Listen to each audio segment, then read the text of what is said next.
This is one of the reasons why, number one reason why players can't hit good forehands.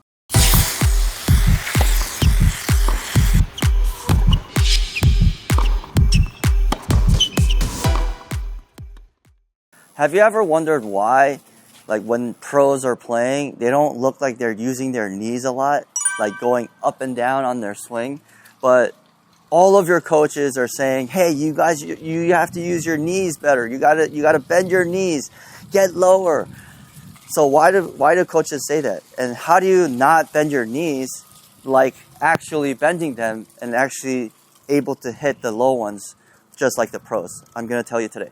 Tennis is really weird. Like, I mean, there are certain ways you have to do things when you first start out, when you're playing. But the thing is, as you go up in the rankings, it doesn't work really well if you're doing something that when you first started out and you try to apply that when you're a lot better. A lot of things work that way, though. It's not just tennis. If you think about it, I'm a gamer. Like, I like to, play video games. And the thing is, like, the things that you do to get started in, when you're a beginner, like if it's like an adventure game or like, an RPG game, a lot of things that that's worked in the lower levels don't work the same way. Like the strategy changes, like the weapons change, like everything kind of changes with it.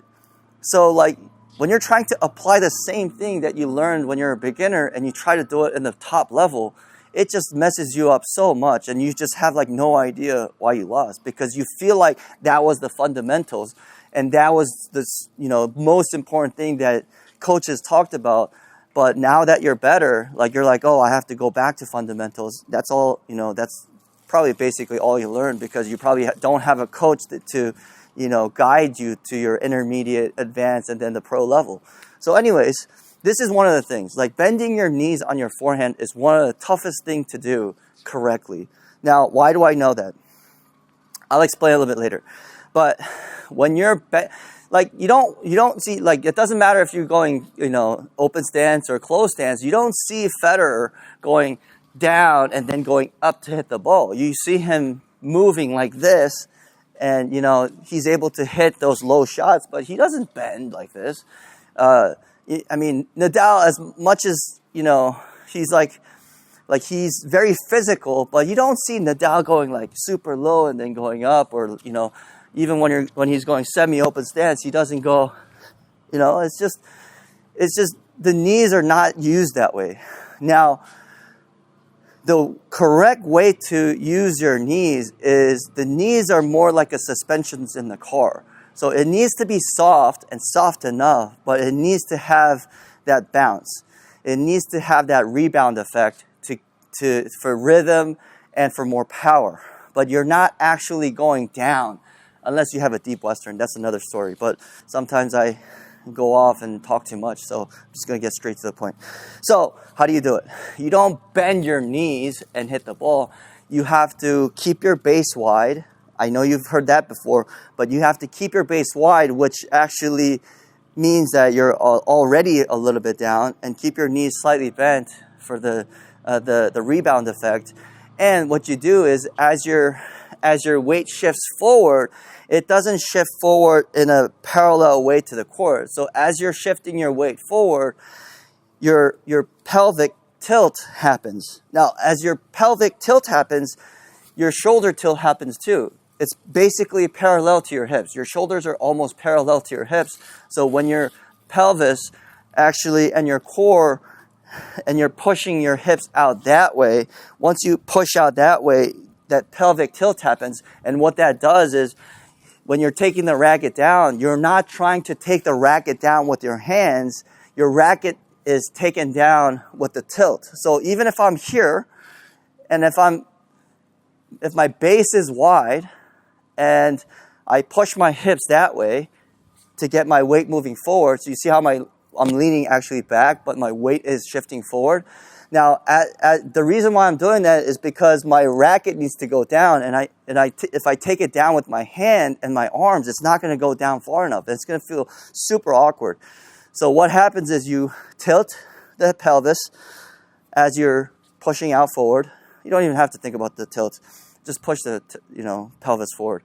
And then what happens is that, again, shoulder tilts, and then even if you're here, it tilts so the racket goes down below the ball. You see that? So the correct way to actually move your hips and the knees and the racket is not with the arms. And when the coaches tell you, like, you have to use the body better, you have to use the body better, use more of your body, what they're trying to do is that pelvic tilt and the shoulder tilt so the racket can go down. And even if you go through the ball, the racket is on an upward path. And it's so much easier when you do this correctly. Now, how did I figure this out?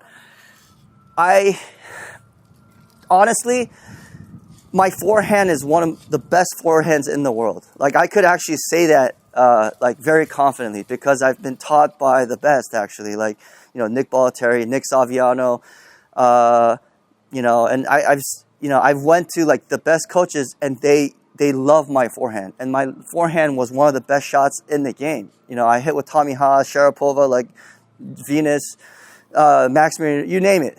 A lot of the top pros I have no problems with it. Now, so I had no problem with that.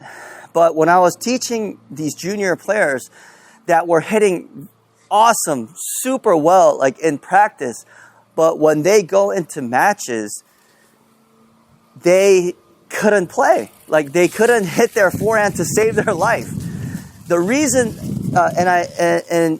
when it first happened, I didn't realize it at the time. I was like, okay, like, what do we need to change something. But I realized something at the end of his career, right before we split, and he went to college. That was his goal. So after I sent him off to college, we split. But right before that, I realized, like he's using his knees too much, like too well, because he's been taught that way from other coaches to stay low and explode up. And the thing is, like, when you're not nervous, your knees, when you go up like this, you could time it correctly. But the thing is, like, in a match, there's a lot going on, mentally, physically, and the opponent is actually trying to mess you up, right? So there's a lot going on. And you're not always hitting the same pace because when you go to like an ITF tournament, you've never seen someone else play, and you have to play that person, and you've probably never hit that type of ball before. So whatever the opponent is hitting, and the speed and the spin is very different. It's unique to that player, right? So when the players that were doing the knee bend a lot just couldn't hit because their contact point was shifting all the time. You see that? Like, as they're hitting the ball, the racket lifts up way more than they think, and they're shanking balls everywhere. And it's like, it's just because I'm nervous.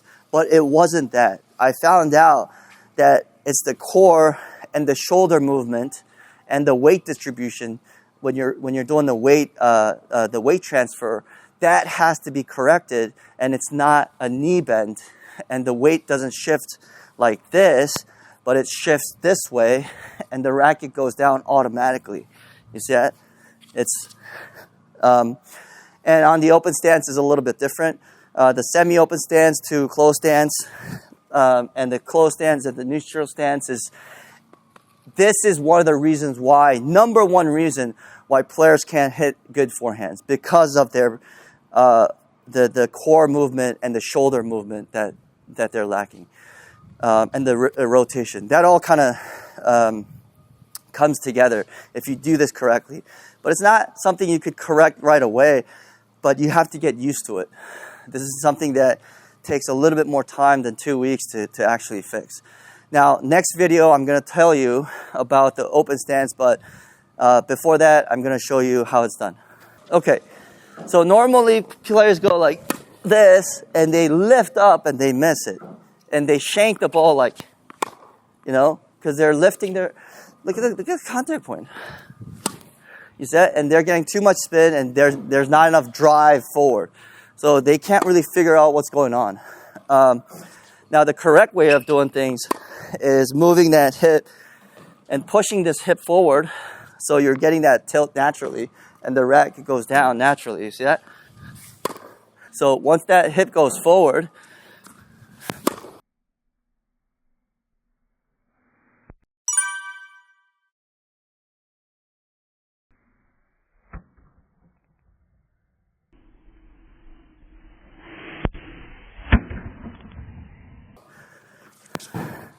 I do bend, but it's not like, you see that? On the low ones. So watch again. It's push. And after you push, it goes up. Here. Okay. So it's more like, again, it's more like a car suspension where it just, you know, it works as a bouncing effect. It's not, I mean, you could stay in that position. That's something different. But when you're first learning and when players are taught to use their knees and bend their knees, they tend to lift up a lot more. And a lot of coaches teach it that way too. Hey, get down and then go up on the ball. But, you know, it's not a great way to hit the ball. So watch the tilt here, and then tilt, and then you straighten it out so the racket could even out. So if this tilt happens, the racket goes down. As you go forward, you become straight, and the racket is able to do a natural windshield wiper swing and come over the ball rather than staying like this, obviously. Okay? I mean, it's really difficult, actually. I hope you guys understand. It took me years to figure this out, but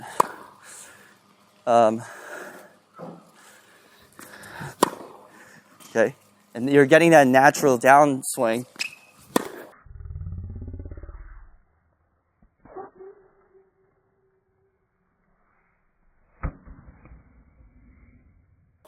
Like on that one.